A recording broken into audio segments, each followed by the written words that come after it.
come with me to a successful market over the weekend. So here you see me setting up. It was so cold out in the morning, and then doing some crochet, had a restock, and this was what I had left near the end of the day. That's the chicken I made. This is almost completely empty. There's just a few animals left, and that is it.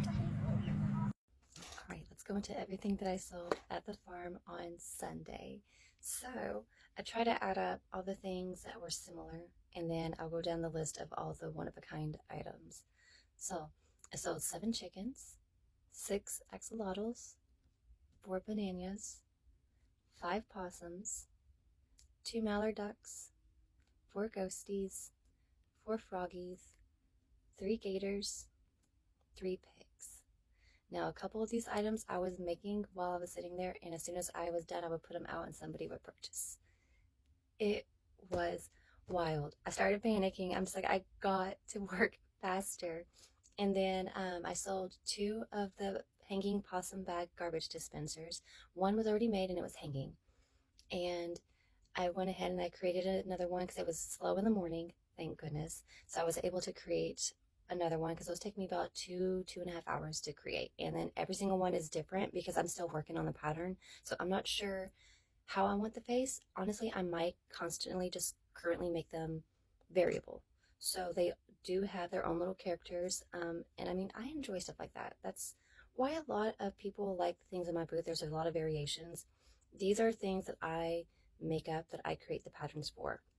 It is very, very rare that you come to my booth and you see a pattern that is sold by somebody else, because that is one of the major things that people talk about when they come into my stuff, into my store. They say, I've never seen these things before, and that is a goal, because to me this isn't art. I'm in art galleries. I just, there's so much stuff that I am doing. I'm also teaching. I'm trying to do things with local like the libraries, other community-based programs in the south end of Louisville, so that way I can teach, create. We're trying to get classes sponsored so people who have low to medium income can actually come and create a piece of art for themselves and learn a new craft. So this is so near and dear to my heart, what I am doing.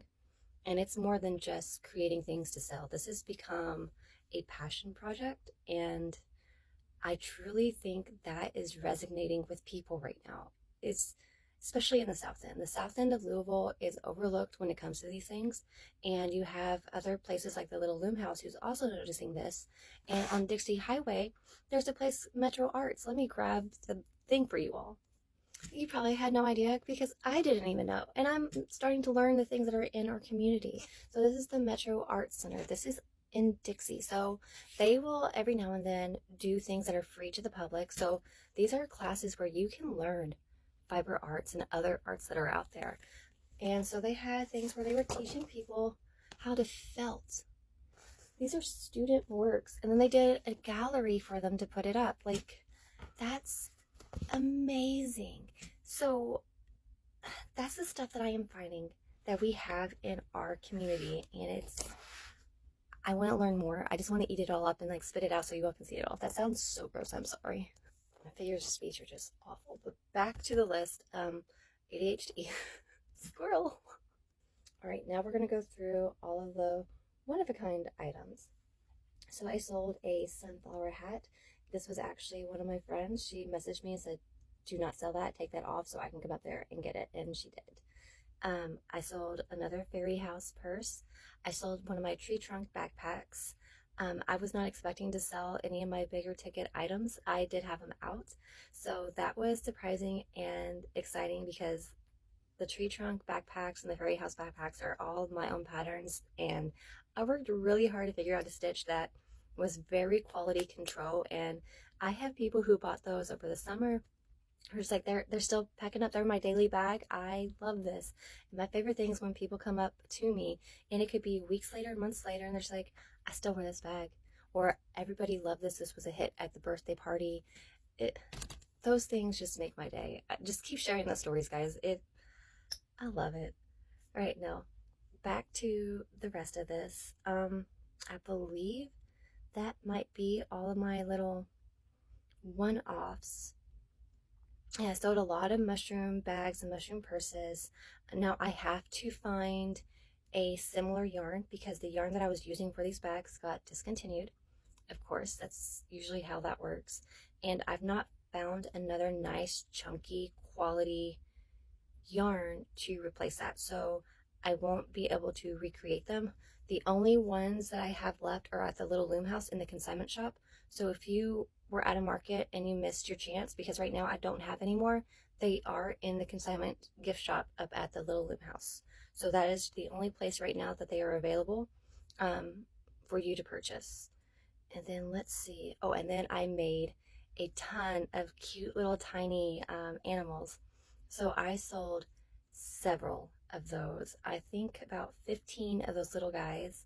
And they were all just different things. So, like my mini gators, mini froggies, mini chickens, mini duckies. So, pretty much like all of the other animals that I have in the shop, I made little tiny versions of them.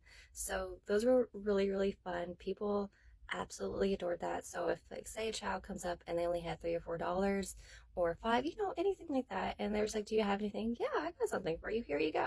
So, those are my add-ons, or for regulars that I see, I'll just like sneak it in the bag sometimes when they're checking out. So it's like my way of being able to gift people who have been supporting me.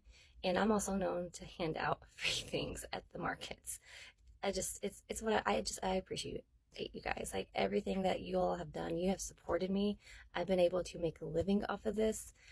I've been able to keep my kids in their schools because of you. So thank you all so much. It's just been an absolute blessing. And that is it for, I believe this, but like, look at how, or there's somebody's number on here, but like, it just kept going and going and going. Like, oh my gosh, I started panicking. It was about 3 p.m. because I realized there was still 3 hours left. And I'm looking at my tables. I'm like, it's so bare.